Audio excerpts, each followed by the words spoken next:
So with all due respect to Mr. Carver, what the American people in this country need, they need somebody that is unabashed and that has the courage and the conviction to stand up for them and to call out the rigging of this system. What the people want is very simple.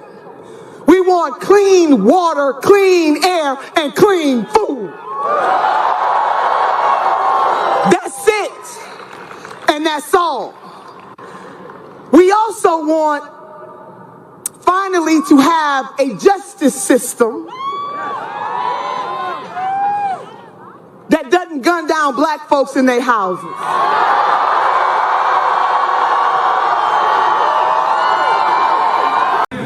As the people in this room know, this campaign is not happening in isolation.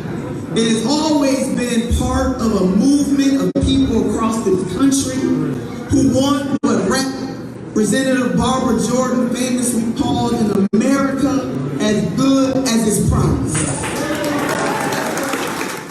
Hey, what's up, everybody? I'm Jackson White, co-founder and chief of content at Politiscope, and thanks for once again tuning in to TYT. Now, two big things already went down this week in politics. One of them a great reason to retain hope, and the other a call to re-strategize our overall approach moving forward.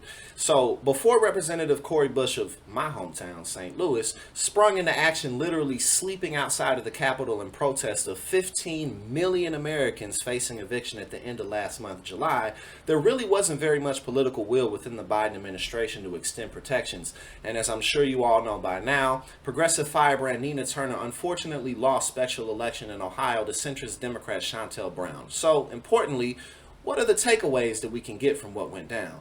The Democratic establishment dealt a crushing blow to the progressive movement Tuesday when Shontel Brown, the preferred candidate of party officials, triumphed over Nina Turner, a face of the insurgent left in a special congressional primary election. Turner conceded shortly after 10 p.m. with a biblical reference, "On this night, we will not cross the river."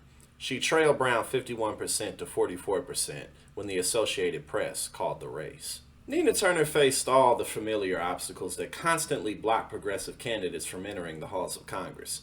Big corporate money, lack of mainstream media support, the mammoth power of the Democratic establishment, and minimal resources. But it's her energy and commitment and tenacity and aggression that the Democratic Party needs more of.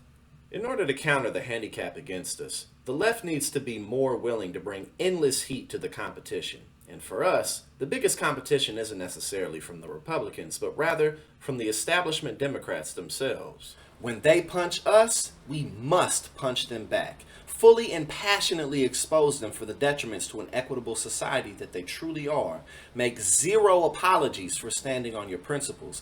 Deliver on your word and recruit young fighters who don't care about making the enemy mad. If you've just got the White House, you ain't gonna get nothing done.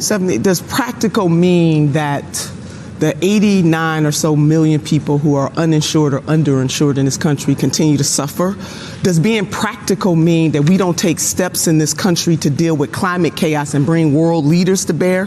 Does being practical mean that we continue to prop up a legal system that is unjust in every stretch of the imagination, that bears its weight down on black men and black women, and then by extension, if you are Hispanic or indigenous or poor? Does being practical mean that we don't say to the American people that you deserve better than what you are getting? That's not the kind of practicality we want. Does practical mean that you hold fundraisers and wine caves with Swarovski crystals with billionaires who want to control this system? Does practical mean we continue to go with the status quo while 500,000 people sleep on the streets at night? That's not practicality.